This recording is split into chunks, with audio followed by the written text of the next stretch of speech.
તો સ્થાનિક સ્વરાજ્યની ચૂંટણીમાં ભાજપે તેમના સ્ટાર પ્રચારકોને મેદાને ઉતાર્યા છે। નાયબ મુખ્યમંત્રી અને રાજ્યના ગૃહમંત્રી હર્ષ સંઘવીએ ગઈકાલે નર્મદા અને આણંદ ખાતે જાહેર સભા સંબોધી હતી। તો આણંદ ખાતે વિકાસ સંકલ્પ સભાને સંબોધી હર્ષ સંઘવીએ ભાજપ અને કોંગ્રેસ પર પ્રહારો કર્યા હતા। તો આણંદના ઉમરેઠ વિધાનસભા પેટા ચૂંટણી તેમજ સ્થાનિક સ્વરાજ્યની ચૂંટણીમાં ભાજપના ઉમેદવારને જીતાડવા માટે મત માંગ્યા હતા। તેમણે કહ્યું કે કેન્દ્ર અને રાજ્ય સરકારે ગરીબો અને મધ્યમ વર્ગને ધ્યાને રાખી યોજનાઓ બનાવી છે। લાભાર્થીઓના ખાતામાં સીધા રૂપિયા જમા થાય છે તે પ્રકારની વ્યવસ્થા પણ કરાઈ છે। તો ભાજપના કાર્યકર્તાઓ તમારી વચ્ચે સતત રહેતા હોય છે। ભાજપની સરકારે રોડ રસ્તા પાણી અને વીજળી આપવાનું પણ કામ કર્યું છે, ત્યારે કોંગ્રેસે તેમની સરકારમાં ગામડાઓને વિકાસથી વંચિત રાખ્યા હતા તેમ કહીને તેમણે કોંગ્રેસ ઉપર પ્રહારો કર્યા હતા। આપ સૌ લોકોએ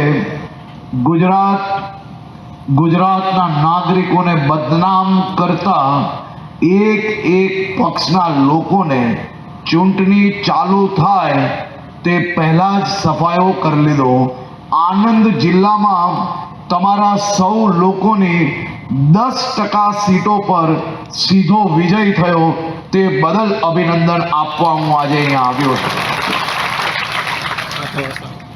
આણંદ જિલ્લો ભારતીય જનતા પાર્ટી અને જિલ્લાના સૌ નાગરિકો સાથે મળીને ગુજરાત અને ગુજરાતને બદનામ કરનાર લોકોને તમે એક બી શબ્દ બોલ્યા વગર સીધો હિસાબ એમનો વ્યાજ જોડે સમેત તમે કરી નાખ્યો તે બદલ અભિનંદન આપું છું।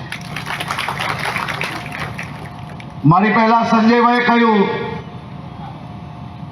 કે ભરતસિંહભાઈ સ્ટ્રેટેજિકલ ઇન્ચાર્જ છે કોંગ્રેસના,